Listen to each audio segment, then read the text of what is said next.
Folks, if you're looking for a movie podcast that offers a humorous and informative exploration of films both good and bad, well, listen no further. You've joined To the Movie House and Beyond. I'm your host, Captain Kino. Let's get the show on the road.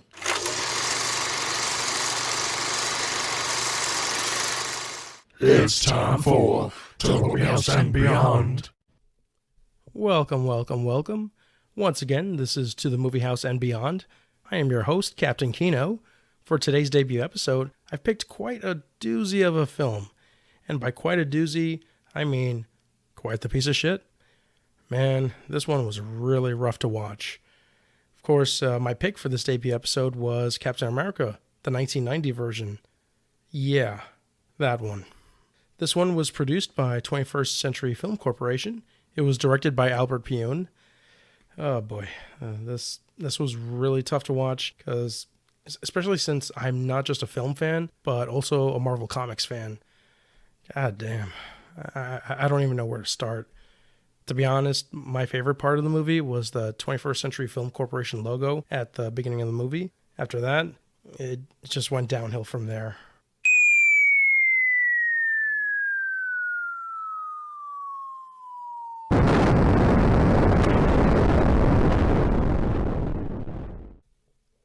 The 1990 Captain America is available on DVD and Blu-ray.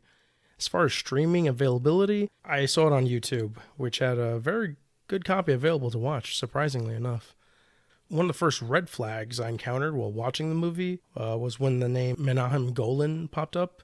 He was the producer of the movie. If you're not familiar with that name, please Google his name or the Canon Group. I would also recommend checking out Mark Hartley's 2014 documentary, Electric Boogaloo, The Wild, Untold Story of Canon Films, which does a good job in covering the history of that production company, which was run by Golan and his cousin Yoram Globus in the 1980s. Long story short, if you ever see Golan's name on a movie, there's a very good chance that it isn't good. Another way of putting it would be that if Canon ever made a good movie, of which there were surprisingly some, chances are that it was an accident that it ended up being good. Another red flag was seeing Albert Pyun's name listed as director. Pyun is a bit of an interesting filmmaker. A modern Ed Wood of sorts, Pyun's directorial output is certainly quite large, although none of his movies are actually good. I suppose he's either a believer in the phrase quantity over quality, or he's accumulated so much financial debt that he's been making shitty films for decades in order to pay it off.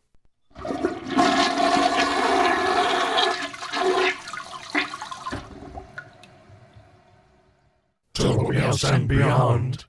Moving on to the cast. First, we have Matt Salinger as Steve Rogers, aka Captain America. As an actor, Salinger hasn't really done anything noteworthy. I mean, if you don't believe me, just check out his IMDb page. The only reason you might have heard of him is because his father is actually author J.D. Salinger, who is most famous for his novel The Catcher in the Rye. Next up, we've got Ronny Cox, who plays the President of the United States in the present-day portion of the movie. Ronny Cox was actually really good in this. Interestingly enough, he appeared as the villainous Cohagen in Paul Verhoeven's Total Recall, which also came out in 1990. Cohagen kind of serves as a nice contrast in that he is the complete opposite of the U.S. president that Cox plays in Captain America. I did find it a little distracting, however, that Cox, from this period of time, looked a lot like former President Jimmy Carter, as Carter had looked back in the late 70s. It might be one of the reasons why he was cast, but I wouldn't want to give the filmmakers a lot of credit, and would probably consider this a coincidence. Seeing Cox in the film just made me wish that a Jimmy Carter biopic had been made in the early 90s, because he would have been perfect for it. Alright, next up, we've got Ned Beatty as a way too old to be a newspaper reporter who's also besties with Ronny Cox's U.S. president. This marks the first of two cinematic reunions of sorts. Both Cox and Beatty were also in John Boorman's 1972 classic Deliverance, which also co-starred Burt Reynolds and Jon Voight. There's a very good chance that if you've ever heard of Deliverance, it's because it's the film where Ned Beatty gets raped in the ass by a hillbilly. Come on, boy. Squeal like a piggy.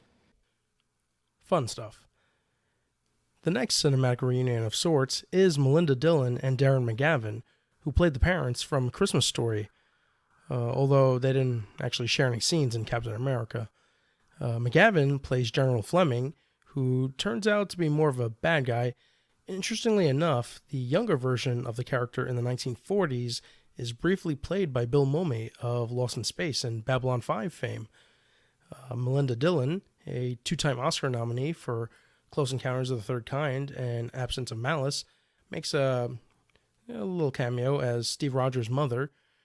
It was a little weird because when I was watching the movie at first, I mistakenly believed she was Steve Rogers' sister, since she looked nearly as young as Matt Salinger did. It was a little jarring at first. She appears in the 1940s segment of the film, while McGavin appears in the present-day portion.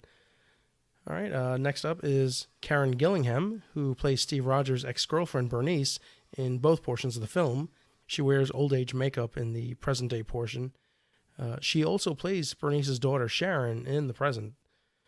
All right, then we have Michael Nouri, who makes an extended cameo in the 1940s segment as a colonel who's in charge of the super soldier program that Rogers volunteered for. You might remember Nouri as Jennifer Beals' love interest / boss in Flashdance, or as the mystery man that Catherine Zeta-Jones keeps going back to in Steven Spielberg's The Terminal. All right, we've also got Francesca Neri, who plays the Red Skull's adult daughter, Valentina, in the present day. You might recognize her from Pedro Almodovar's Live Flesh, or Andrew Davis's Collateral Damage. Yes, the Arnold Schwarzenegger flick, Collateral Damage. All right, and here's a little fun fact for you. Arnold Schwarzenegger was supposedly in the running to play Captain America. He apparently lost out on the role due to his Austrian accent, but that would have been hilarious if he had gotten the role. Finally, we've got Scott Paulin as the Red Skull. Now, I'm not sure if this was his choice, the director's choice, or how he actually sounds, but his accent really bothered me. He basically sounded a lot like Bela Lugosi. Every time he appeared on screen, I thought he would say something like, "Children of the night, what the music they make," or "I never drink wine." And then, of course, we only see him as the actual Red Skull in the 1940 section of the film.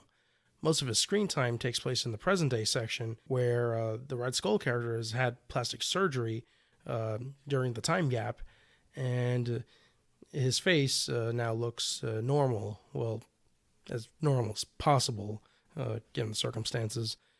The weird thing is that post-surgery, he looks a bit like Jigsaw, a villain from the Rogues Gallery of The Punisher. So yeah, if you're a Marvel Comics fan, it is a bit confusing. Well, it felt distracting, even though I have to admit, the makeup effects are pretty good. I mean, this movie cost $10 million, and most of it apparently went to the makeup budget, as well as the Yugoslavian government. Yeah, most of the film was shot in Yugoslavia, apparently because Yugoslavia looked more like Italy than Germany. This provides one of the first divergences from the source material. In the comics, the Red Skull was German, but this movie changes him to Italian. Here's another fun fact. If you've never heard of Yugoslavia, it's because it technically doesn't exist anymore. I'd like to add one more thing about the present-day Red Skull. He's also a mafia kingpin. Yeah. "I'm going to make Captain America an offer he can't refuse. And then I will kill Van Helsing." Alright, that rounds out the cast. The movie starts with the origin of the Red Skull. In the comics, the Red Skull was originally Johann Schmidt, a German orphan who met Adolf Hitler while working as a bellhop, was subsequently recruited by Hitler, and eventually became his right-hand man in the Nazi Party. When Hitler gave Schmidt a Red Skull mask to wear, Schmidt became the Red Skull, the embodiment of Nazi intimidation. The Red Skull did not actually become physically deformed in the comics until, I believe, Captain America number 350 in early 1989, when, during an altercation, he inhaled a lethal dose of a poison called the Dust of Death, which caused his head to lose all of its hair, skin shriveling to cling tightly to his skull, and his skull suffering from a red discoloration, hence a red skull. In the Captain America film, the Red Skull began as Tadzio DeSantis, a young Italian boy in 1936 who plays on piano for his family. Nazis come and murder his family and capture him to subject him to an early version of the super soldier serum. This leaves his skull physically deformed, and a few years later, he becomes the Nazi leader known as the Red Skull. Yeah, that is the opening sequence for this Captain America film. Lovely piano playing, followed by a lot of machine gun fire and subsequent screaming of a child or teenager? Not really sure how old he's supposed to be, since he's seen as a full-grown adult just 7 years later. Holy shit, it's confusing. Totally else and beyond. Moving to Steve Rogers, this movie doesn't really do a good job with Steve Rogers' backstory. We don't really get to know Steve Rogers very well prior to his transformation into Captain America. I don't know if this is due to sequences that were cut out from the film, or if this is how it was written in the script, but all we really learn about him is that he lives with his mother, I think. And there's also a mention of him suffering from polio, but you wouldn't really know that if it hadn't been mentioned, since he's not depicted in a wheelchair or sickly in any manner, for that matter. It's not even made clear if he is already enlisted in the army when he volunteered for the super soldier serum. It seemed like there was a lot of Steve Rogers' backstory that happened off screen and prior to the movie, which should have been in the movie, quite frankly. This movie shows how bad this was handled, especially when compared to Marvel Studios' Captain America the First Avenger, which does a fantastic job in portraying Steve Rogers and the kind of man he is prior to being injected with the super soldier serum. It seemed like the filmmakers of the 1990 version just assumed that people were already familiar with the character and left audiences to fill in the gaps missing from Rogers' backstory in the film. Then there's the issue with Captain America's training in the film. He's not shown to have received any kind of training, and we're not told if he has received any kind of training. His fighting style, if you can even call it that, is mainly punching like a barroom brawler. There's nothing fancy about it. The only training he seems to have received at some point in his life is how to carjack somebody. And what makes it weird is that there are not one, but two carjacking sequences in the film. According to the film, here's how the carjacking training seems to go. You have to sit in the passenger seat of the car. At some point, you feign illness, then ask the driver to pull over.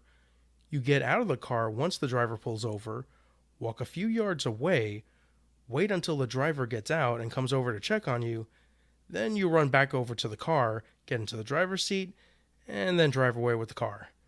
The getaway is based on the assumption that the driver will have left the key in the ignition, because this will totally not work if the driver has the keys. Amazingly, the original driver managed to leave the key in the ignition in both carjacking sequences.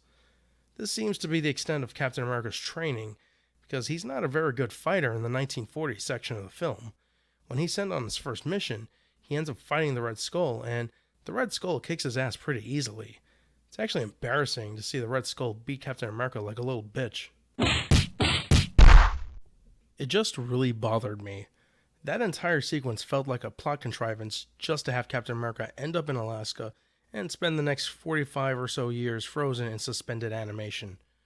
The 2011 Captain America film was so much better in that it spends nearly the entire movie in the 1940s and Cap's sacrifice in the third act that leaves him frozen in suspended animation for over 60 plus years feels well earned.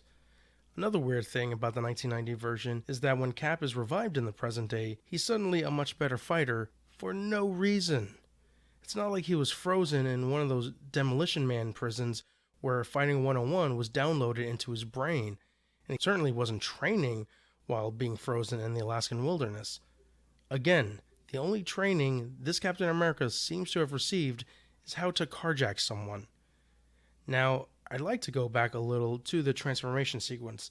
Steve Rogers' transformation into Captain America, as depicted in the 1990 film, is definitely subpar, and without even comparing it to the sequence shown in the 2011 film, which has the better special effects to pull it off, and it helps that the audience is invested in it a lot more since the first Avenger went to the trouble to have the audience get to know Steve Rogers prior to the transformation.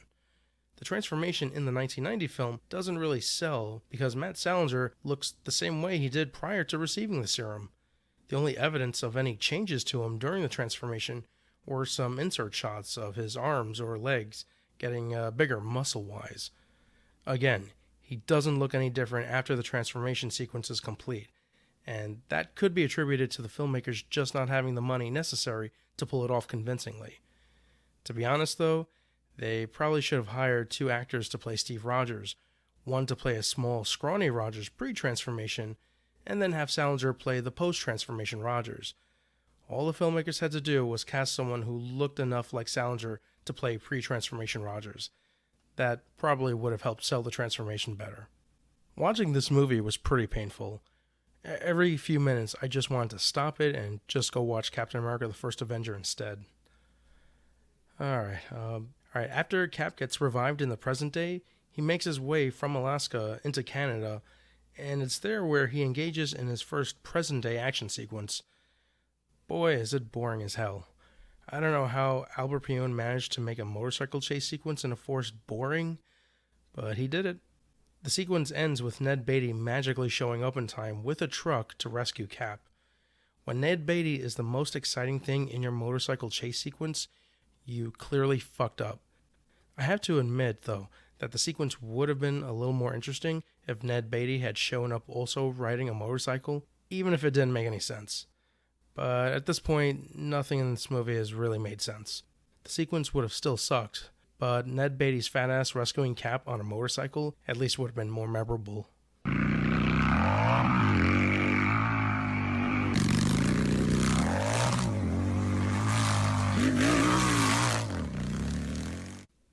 In regards to Valentina's team of assassins, they are Italian or Italian-looking, and they also look like models. It's really ridiculous. It's like they spend the morning shooting a clothing catalog, and then spend the afternoon literally trying to shoot and kill people. They come off as toned-down versions of the bad guys from Zoolander. I almost expected the present-day Red Skull to tear off his face to reveal that he's actually Will Ferrell as Mugatu. Next up is a travel montage, which consists of Captain America making his way down to California, where he used to live back in the 1940s.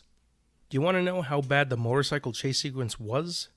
The travel montage was more exciting, and it's just shots of Captain America sleeping in the back of a truck. Yeah. Alright, what else did I have a problem with?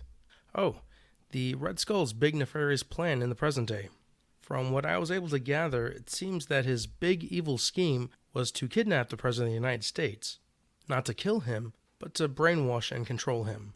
They needed to inject him with a serum that would make him more susceptible to implanting a chip in his brain so that they could control him rather than kill him and replace him with a US president that would do their evil bidding. The reason for wanting to control him is so that they can prevent him from enacting a new environmental policy that he will soon introduce to the world. That is the Red Skull's nefarious scheme.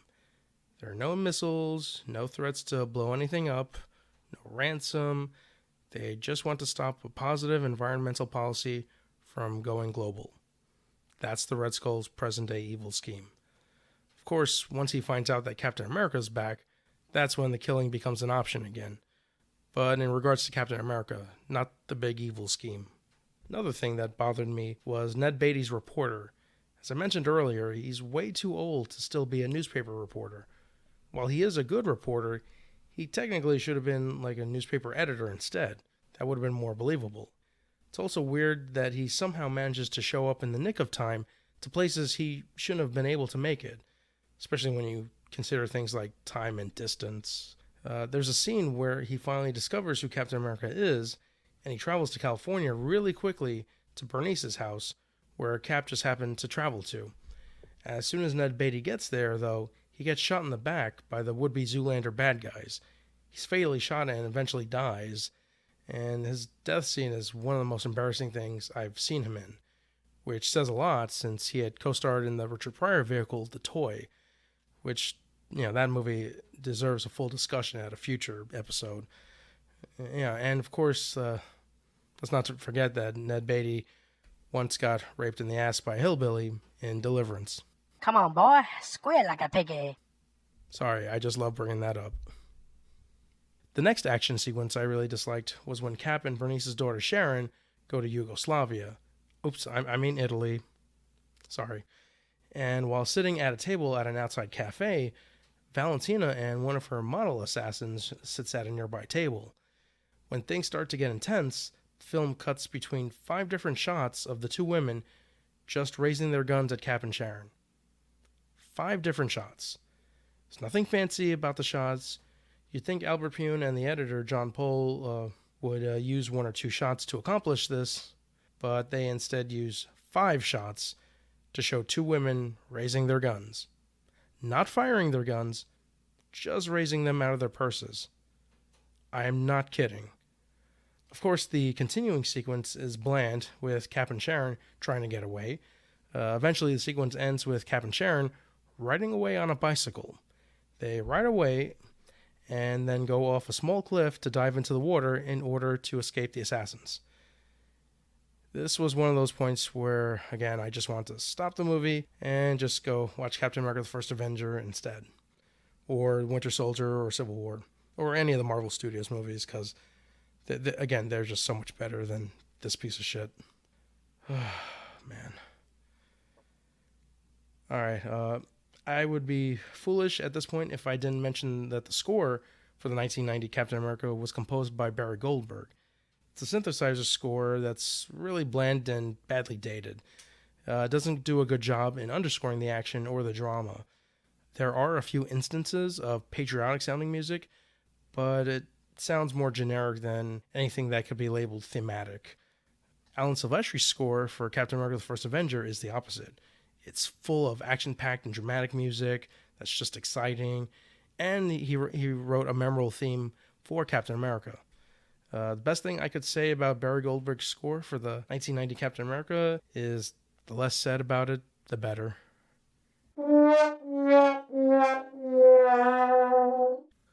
Alright, I'd like to talk about Captain America's costume itself. Heidi Kaczynski was the costume designer for this film, and a rubbery costume for Cap was approved by the filmmakers. I'm not sure if they were trying to be comic book accurate, at least to a certain point anyway, or if it was a budget issue, but it just looks awful. Now, supposedly, one of the earlier designs for Cap's costume was similar to the one Chris Evans wore during his World War II missions in Captain America the First Avenger. That would have been better since, at least it would have looked more authentic to the 1940s. What we got in the 1990 film instead was a rubber costume that's used in the 40s and the present day, which again just looks awful. And then there's the issue with Captain America's shield, which looks like a giant plastic frisbee in the film. A cool looking one, but it's still clearly plastic, even though it's supposed to be metal. The film doesn't even bother trying to explain what metal it's made from, what makes it so powerful, or why it moves in the air like a boomerang. Cap does throw it effectively in the film, but it comes off a bit weird, although the shield effects do look a little cool, particularly when the shield is soaring in the air and then does its boomerang swerve to come back to Cap. This contrasts with Captain America the First Avenger, where Cap's shield in that film not only looks metal, but is said to be made from vibranium, which makes it powerful, and, supposedly explains all the cool things that it does. Alright, moving on to the third act of the 1990 film, the U.S. president is being held in a prison cell inside the Red Skull's fortress. He's been injected with the serum that's supposed to make him more susceptible to the implanting of the chip into his head that will make him easier to control. Oof, try saying that 3 times fast. Now, the president's cell is a small one, and if you walk up to it, you can clearly see whoever is inside of it, and that there are no exits from it other than the cage door in the front of it. For some reason, after the president manages to escape from the cell, one of the Italian model henchmen walks to the cell with a couple of other people. Now, even at a distance, he should be able to see that the cell is clearly empty. Instead, he walks all the way to the cell, unlocks it, steps inside and looks around, and that's when he realizes that the president has escaped. Mind you, even from several yards away, you can see if the cell is occupied or not, but this buffoon didn't for some reason. I'm guessing this particular henchman was hired for probably his looks. Alright, another issue is with the finale. A recording of the Red Skull playing the piano as a boy is used to distract him. While the Red Skull is standing outside in his fortress by the edge of a cliff, he listens to the recording while Cap prepares to make his final stand and throws his shield at the Red Skull. The first thing that bothered me was the amount of time between when Cap throws the shield and when the shield hits the Red Skull. It was long enough that the Red Skull could see the shield coming to him, but he doesn't move out of the way, which is strange because he was going to blow up the fortress with everyone in it, including himself, and actually had enough time to activate the detonator, but yet he didn't. A moment before this, the Red Skull brings up the idea to Cap that they are both tragic figures in their lives. You can kind of see that with the Red Skull. I mean, he had been taken as a boy and was experimented on to become the Red Skull. The problem is that the movie doesn't explore that idea very much. If there had been some moments that showed the Red Skull looking back on his life and realizing how much he hated what he had become, I could understand him earning that moment at the end where he acknowledges the tragedy of his life.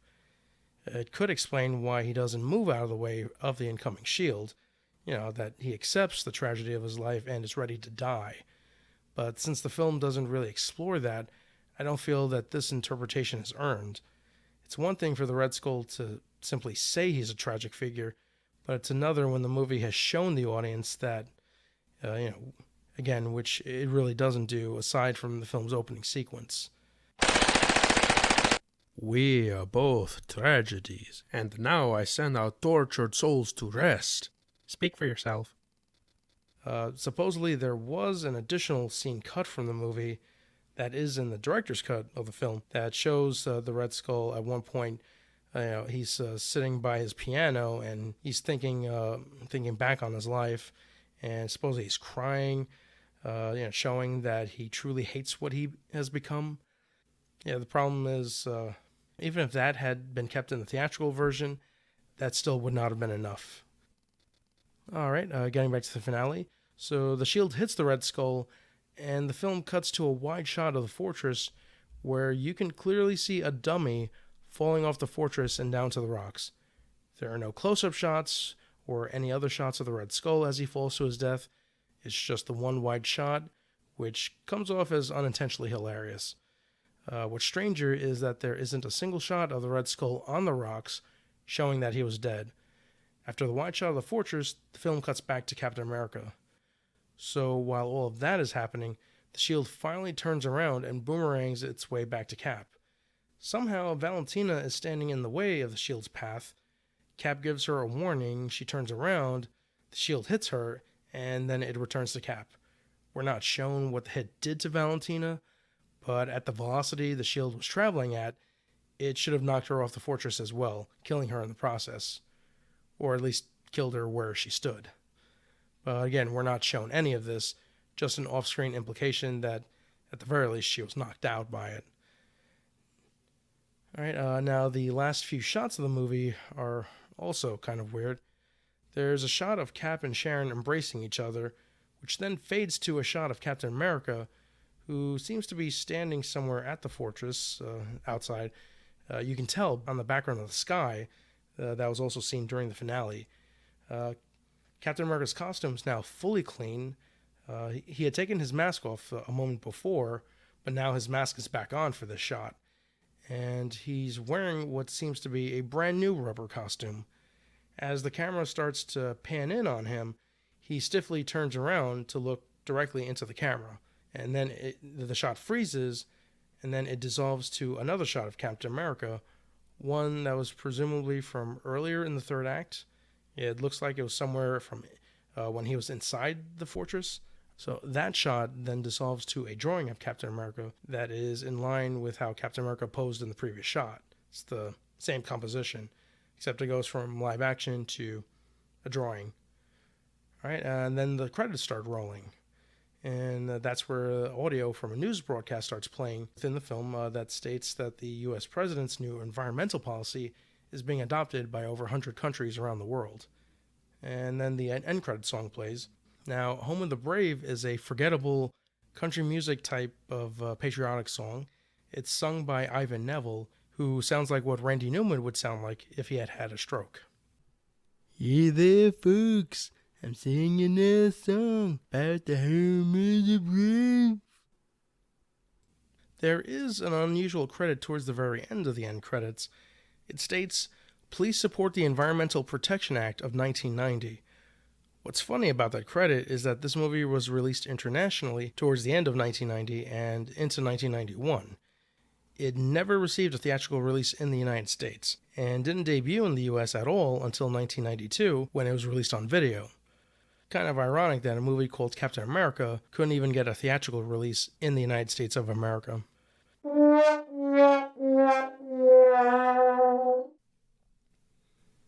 Alright folks, that is my assessment of the 1990 Captain America movie. Now I'd like to go through some interesting trivia items, and in order to help me do that, I'd like to bring on a special guest. Some of you might know him as the Terminator.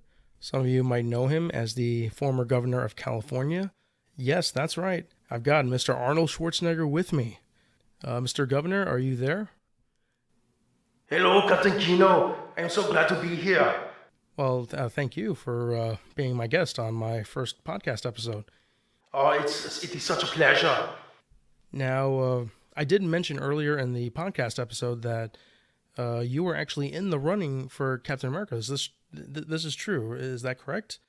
Yes, it is totally true. I was in the running for Captain America, but they said my accent was too thick. Like, I did not even know that I even had an accent. What? Really? I almost tricked you. Good one.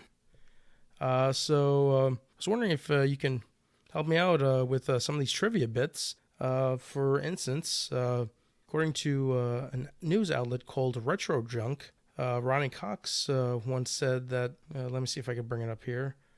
Yes. All right. So, yeah, Ronnie Cox said that Captain America remains to this day the finest script I have ever read. How those guys messed that film up, I will never know. You know, it took that film almost a year to even go straight to video. That film could have been iconic. Now, you worked with Ronnie Cox on Total Recall, is that correct? Yeah, that is correct. You know, when Ronnie found out that I was once up for the Captain America role, he started talking about his time working on the movie. He would say, "Oh, you know, I'm in the new Captain America movie, and it's going to be bigger than Superman. It's going to be bigger than Batman. You just wait and see." Really? He thought it was going to be bigger than Superman and Batman? Yeah, completely. Huh. Did you actually get to read the script? Like, was there a script available for you to read, or, how was? Did they have you audition? No audition. They considered me because I would bring a lot of box office to the movie, but they just couldn't get past the accent. Yeah, I can understand that. Totally else and beyond. I was wondering if maybe you wanted to do some lines as Captain America, do a little improvisation. I would love to. Okay, here I go. Red Skull, you bastard! It is I, Captain America. I'm here. Kill me. I'm here. Just do it. I gotcha, you bastard. Get up. Fight me. Don't be such a girly man. And the scene. Wow. Thank you so much. Now, I noticed there that did you do a little swoosh sound? Oh yeah, that is the sound of me throwing my shield. Pretty neat, huh? Nice. Now, Mr. Governor, have you actually watched the movie? Oh yeah, I have seen the movie. It is so awful. It is like Batman and Robin awful. I see. Can you elaborate on that? Well, have you heard the story of how I would tell my children that if they misbehave, I will force them to watch Red Sonja, a terrible movie that I was in? Yeah, I've heard that story. Well, Captain Kino, I will go a little further with that. You see, if they ever misbehaved while watching Red Sonja, I would stop Red Sonja and then force them to watch Captain America. That is how awful Captain America is. Oh, I totally get that. Now, you yourself are no stranger to comic book movies. You had played Mr. Freeze in Batman and Robin. Yeah, unfortunately I have. Now, how did you even get involved with that? They offered me a truckload of money. You mean metaphorically? No, I mean literally. They come to my house and they have a truck full of money. I see. Please continue. Do you remember how I tricked Sylvester Stallone into doing stuff on my mom will shoot? Yeah, you leaked to the press or something that you were interested in the lead role for that movie, and when Stallone found out, he actively lobbied to get the part for that movie, which you in turn did not actually want. You didn't actually want the role, but you were just trying to trick him into taking that movie. Yeah, I totally tricked Sly. It was fantastic. And, well, Sly did not like that. And a few years later, he got back at me. Wait, you mean he did the same thing to you? Yeah, he did not make a press release, but he somehow communicated to my agents that he was interested in playing Mr. Freeze in Batman and Robin. And I was like, no, I have to play Mr. Freeze. He's such a well-rounded character. So I then lobbied and got that part. Okay, and at what point did you find out that Stallone did not want the part? After the movie bombed. And how did that make you feel? Pretty lousy, but you know what? I did have the truckload of money, so it was a win-win of sorts. Cool. It did also give me the opportunity to say a lot of ice puns. Shall I do some for you? Yeah, absolutely. Go ahead. Alright, here I go. The Iceman cometh. What killed the dinosaurs? The Ice Age. I'm afraid that my condition has left me cold to your pleas of mercy. In this universe, there is one absolute. Everything freezes. You are not sending me to the cooler. Can you feel it coming? The ice cold of space. After you're frozen, your icy tomb will plummet back to Gotham. Freeze well. Stay cool, bird boy. Alright, everyone, chill. Cool party. Always winterize your pipes. Their blood will freeze in my hands. Tonight, hell freezes over. Let's kick some ice. Freeze in hell, Batman. Awesome. Just awesome. All right, Mr. Governor, thank you for coming on to the show. It is a pleasure. Now, do you have anything that you might want to plug? Yes, Terminator Dark Fate is available on Blu-ray and the DVD and the home video or whatever format is currently available. It's fantastic. Please, it is really good. James Cameron come back as producer and writer. Please check it out. It is really fantastic. All right. Thank you very much once again. It has been a pleasure, and now I have to go get to the chopper. You have a helicopter ride? Yeah, I have to get to the chopper. All right, and okay, he is off to his chopper. Wow. All right. Well, Arnold Schwarzenegger, everybody. To the wheels and beyond. All right, that wraps it up. Think we only did one Captain America trivia item. Boy, that interview really got away from me. Anyway, I want to thank my quote-unquote special guest, Arnold Schwarzenegger. I definitely want to thank everyone who listened to this debut episode of To the Movie House and Beyond. Now that this episode is over, I want to hear from you guys. Was there anything I missed or worth bringing up related to the 1990 Captain America that I didn't mention? Please send me your thoughts, your feedback, and or your questions to my Twitter at @TheCaptainKino. Kino is spelled Kino. It's the German word for cinema. I look forward to responding to your thoughts, feedback, questions on a future episode.